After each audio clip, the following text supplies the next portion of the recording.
నమస్కారం, నేను మీ చివిత. నిరుపేద రైతు కుటుంబాలకు అండగా నిలుస్తూ ఆర్థిక సహాయం అందజేసిన సుంకిరెడ్డి రాఘవేందర్ రెడ్డి. ఆమన్గల్ మండలం కొత్తకుంట తాండా అకాల వర్షంతో కేతవత్ శంకర్ నాయక్ అని రైతు మేకలు మృతి చెందడంతో 10,000 రూపాయలు ఆర్థిక సహాయం అందజేశారు. రోడ్డు ప్రమాదంలో 2 కాళ్లు కోల్పోయిన లాలయ్యకు 10,000 రూపాయలు ఆర్థిక సహాయం అందజేశారు. ఈ సందర్భంగా ఆయన మాట్లాడుతూ ఎల్లప్పుడూ రైతులకు సహాయపడేందుకు కృషి చేస్తానని తెలియజేశారు. ఈ కార్యక్రమంలో పోలేపల్లి సీనియర్ నాయకులు బుచ్చిరెడ్డి, ఫౌండేషన్ సభ్యులు రచ్చ శ్రీరాములు, యువజన నాయకులు అభినవ్ రెడ్డి, శ్రీ రామకృష్ణ, రవి, శివ, సాయి మరియు కిషన్ నాయక్, మోతి నాయక్, లాలు నాయక్, పత్య నాయక్ తదితరులు పాల్గొన్నారు.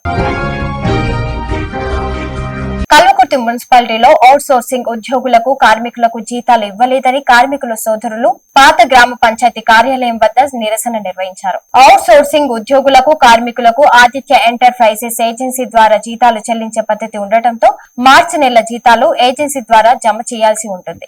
ఉమ్మడి మహబూబ్ నగర్ జిల్లాలోని ఎక్కడ లేని విధంగా మన కల్వకుర్తి మున్సిపల్ కార్యాలయంలో ఉంది. ప్రతి నెల ఆతిథ్య ఏజెన్సీకి 5% అంటే దాదాపు 1,30,000 రూపాయలు కమిషన్ ఇస్తున్నారని తెలిపారు. మార్చి నెల జీతాలు ఏజెన్సీ ద్వారా ఇవ్వాలని తెలిపారు. షేర్లింగపల్లి నియోజకవర్గంలోని చందానగర్ లో main diamond show Malabar gold diamonds ఘనంగా ప్రదర్శన నిర్వహించారు. ఏప్రిల్ 24 నుండి మే 2 వరకు షోరూంలలో ప్రదర్శన నిర్వహించారు. చందానగర్ మలబార్ డైమండ్ షోరూం లో వజ్ర ఆభరణాల షోరూం తో పాటు కొనుగోలుదారులు వచ్చారు. విభిన్న వ్యాపార సమ్మేళనంతో స్థాపించి భారతదేశంలోని కేరళ రాష్ట్రంలో 1993 సంవత్సరంలో స్థాపించబడిన మలబార్ గోల్డ్ నేటికి 390 షోరూంలలో ఏర్పాటు కాగా 40 హోల్సేల్ యూనిట్లు ఏర్పాటు చేయడం జరిగిందన్నారు. జీడిమెట్ల పోలీస్ స్టేషన్ లో నేరస్తుడిని అరెస్ట్ చేశారు. ఈ కేసు విచారణ చేసి రంగారెడ్డి జిల్లా నుండి ఫిర్యాదు చేశారు. రాత్రి తెలియని నేరస్తులు అతడి ఇంట్లోకి ప్రవేశించి బంగారం, వెండి ఆభరణాలు దొంగలించి దాదాపు 10 లక్షల విలువ గల సామాన్లు తీసుకుని పారిపోయారు.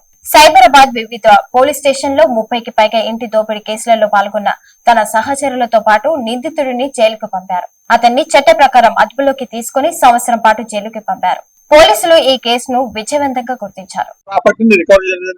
సిల్వర్ ప్రాపర్టీ మొత్తం గట్కేసర్ పోలీస్ స్టేషన్ సంబంధించిన సిల్వర్ ప్రాపర్టీ, గోల్డ్ లో కొంత భాగం జీడిమెట్లది, కొంత భాగం వాజ్పల్లికి సంబంధించినటువంటి ఐటమ్స్ రికార్డ్ చేయడం జరిగింది.